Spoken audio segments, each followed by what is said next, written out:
ತನ್ನ ಸಾವಿನಲ್ಲೂ ಸಾರ್ಥಕತೆ ಮೆರೆದ, ಹಲವಾರು ಜೀವಕ್ಕೆ ಹೊಸ ಜೀವನವನ್ನು ನೀಡಿದ ಸೆಂಟ್ರಿಂಗ್ ಹಾಕುವ ಕಾಂಟ್ರಾಕ್ಟರ್ ವರ್ಕರ್ ಕೃಷ್ಣ.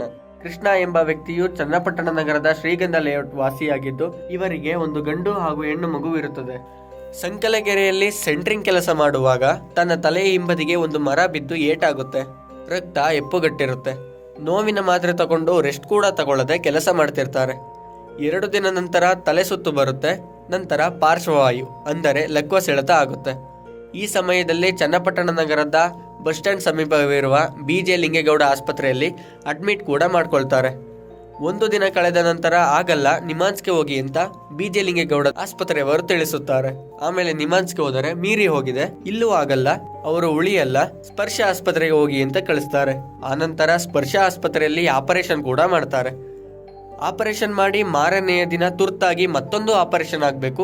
ಆ ಸೌಲಭ್ಯ ನಮ್ಮಲ್ಲಿ ಇಲ್ಲ, ಮಣಿಪಾಲ್ ಆಸ್ಪತ್ರೆಗೆ ಹೋಗಿ ಅಂತ ಹೇಳ್ತಾರೆ. ಮಣಿಪಾಲ್ನಲ್ಲಿ 3 ದಿನಗಳ ICUನಲ್ಲಿ ಇಟ್ಕೊಂಡು ಇನ್ನು ಉಳಿಯಲ್ಲ ಅಂತೇಳಿ ಕುಟುಂಬದ ಅನುಮತಿ ಪಡೆದು ಕೃಷ್ಣ C ಎಂಬುವವರ ಅಂಗಾಂಗ ದಾನ ಪಡೆಯುತ್ತಾರೆ. ಅಂಗಾಂಗ ಅಂದರೆ ಕಿಡ್ನಿ, ಕಣ್ಣು, ಹೃದಯ, ಲಿವರ್ ಈ 4 ಅಂಗವನ್ನು ಮಣಿಪಾಲ್ ಆಸ್ಪತ್ರೆಯವರು ದಾನವಾಗಿ ಪಡೆಯುತ್ತಾರೆ.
Only